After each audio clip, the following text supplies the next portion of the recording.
चंदनपुर नाम के गांव में चंपा नाम की एक औरत रहती थी। पति, 2 बच्चे और एक बेटी, ऐसा उनका पूरा परिवार था।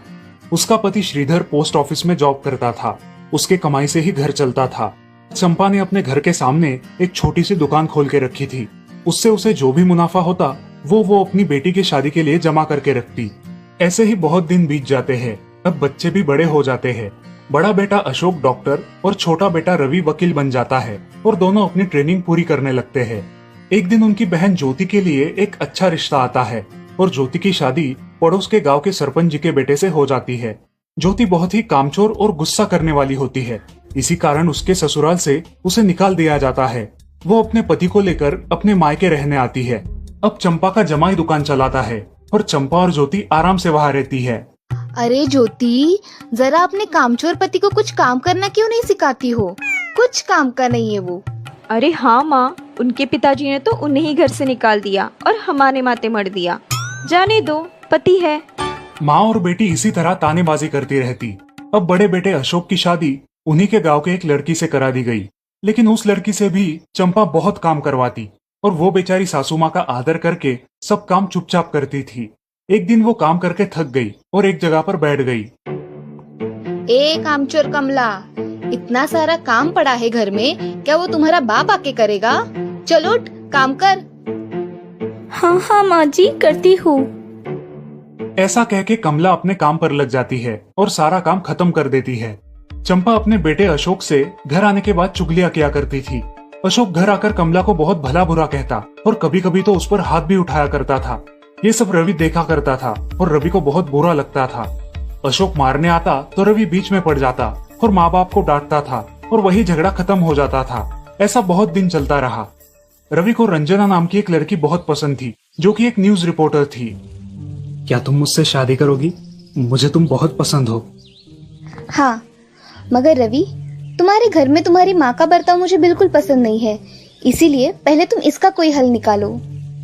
अरे रंजना, मैं हूँ ना तुम्हारे साथ, तुम्हें टेंशन की क्या बात है? मगर रवि, तुम भी अगर मुझे मारने पीटने लगे तो मैं तुम्हें कोर्ट में खींचूंगी।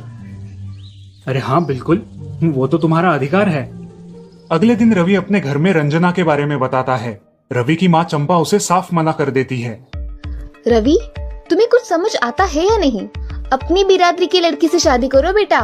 इस घर में ये आखिरी शादी है और मेरे भी कुछ अरमान है बेटा। अजय, आप कुछ कहते क्यों नहीं? हाँ बेटा, तुम्हारी माँ सही कह रही है, तुम इसकी बात मान जाओ बेटा। नहीं पापा, मैं शादी करूंगा तो सिर्फ रंजना से, वरना मैं शादी नहीं करूंगा। सब चुप हो जाते हैं। अगले दिन रवि मंदिर से शादी करके घर आता है। सब अचरज से रवि की ओर देखते हैं और चुपचाप अपने कमरे में चले जाते हैं। कमला उन दोनों का स्वागत करती है और वो दोनों अपने कमरे में जाते हैं। कैसे लगा मेरा घर? अच्छा है, मगर सब मिलजुल के रहे तो और भी अच्छा होगा।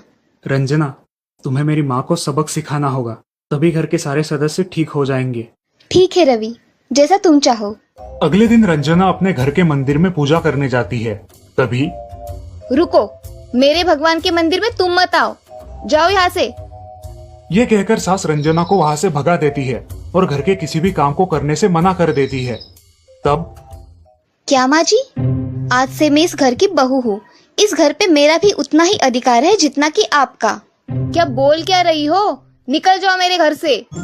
खबरदार अगर हाथ भी लगाया तो। पता है ना, मैं न्यूज रिपोर्टर हूँ। रातों रात खबर छाप दूंगी और कोर्ट के चक्कर लगेंगे वो अलग, समझिए आप। सास चुपचाप देखने लगी और उसकी बेटी और ससुर भी देखते ही रह गए। रंजना ने कमला से कहा, दीदी, मुझे आपसे काम है, आप मेरे कमरे में आइए। और हाँ, आज से खाना ज्योति दीदी आप बनाएंगी। अरे माँ, तुम कुछ बोल क्यों नहीं रही हो? ये मुझे काम करने को बोल रही है। अजय, सुनते हो? चलो मेरी मदद करो। हाँ आता हूँ। ज्योति किचन का काम करने चली गई और सास बाहर का काम करने लगी। रंजना कमला को लेकर अपने कमरे में गई और उससे कहा, कमला दीदी, आप कुछ कहते क्यों नहीं?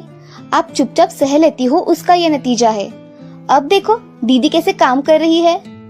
आप कुछ काम करती थी क्या शादी के पहले? नहीं रंजना, मगर अब घर से ही अपना खुद का कुछ व्यवसाय शुरू करने का सोच रही हूँ। बहुत अच्छे दीदी, अब आप किसी से मत डरिए, हम हैं आपके साथ। सच में किसी के साथ होने का कितना महत्व होता है। अब उसकी सासू माँ ही घर के सारे काम करने लगी थी और ज्योति को काम करवाने की वजह से ज्योति भी अपने ससुराल जाने की सोच रही थी। अजी, यहाँ तो काम वाली से भी ज्यादा बुरी हालत हमारी हो गई है। चलो हम हमारे घर चलते हैं, सब है हमारे यहाँ। अरे रे, आप कहाँ चली? अभी भी काम बाकी है। ज्योति का पति रंजना से धन्यवाद कहता है और ज्योति को लेकर अपने घर चला जाता है। अब सासू माँ एक दिन पूरा काम करके इतना थक जाती है कि उसके बदन में बहुत दर्द होने लगता है।